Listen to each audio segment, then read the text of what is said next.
Alright guys, so it's Keisha with Get Shit Done University, and I'm back with another video. This video is for anybody who's about to start a business or who already has a business and you guys are thinking about starting new products or offering a new service. There are 4 things that I want you to consider before you're about to embark on this new journey, right? And we're going to call them the 4 P's. First of which is going to be your product, the second of which is going to be your price, the third of which is going to be your promotion, the fourth of which is going to be your place. You can think of these things kind of like your what, your who, your how, and your where. Once you have all 4 of these things and you can figure out each one of these, you can pretty much determine how profitable it's going to be, and you can determine how much effort you can actually put into launching this new product or starting this new service. So the first P is going to be your product. What product are you going to sell? How are you going to sell it? That's going to determine who your target audience is and who you're talking to. The second thing is going to be your price.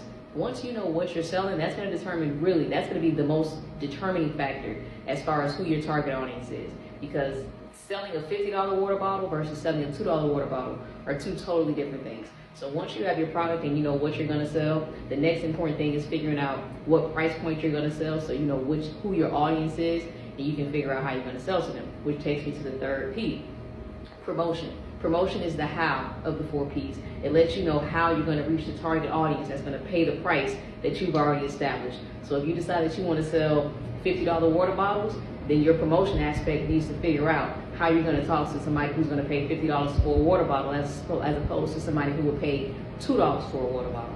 The 4th P is going to be your place, determining where are the people, where your consumers are going to spend $50 for a water bottle, where the consumers are going to spend $2 for a water bottle. Once you can determine who's going to spend what and you know what your price point is, you can kind of determine where that demographic or where that particular audience is going to be. So let's say I am trying to sell a $50 water bottle. I'm not going to be able to sell a $50 water bottle on an ice cream shop or at a football game. I'm going to have to reach out to a resort, a spa, something that offers a luxury lifestyle or a luxury service where my water bottle can complement that, and $50 doesn't seem like an overage fee. If you put the right product in the wrong place, you're going to end up with no profit.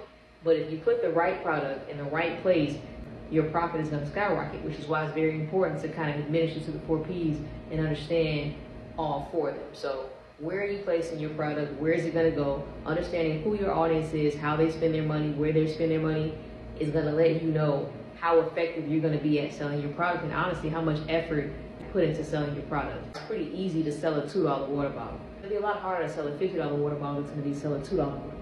So that's something that you have to consider when it comes to figuring out whether or not this is a product or a service that you should offer, or if it's something that you kind of have to adjust your price point on to make sure that you're targeting an audience that requires more or less effort than what you have to offer.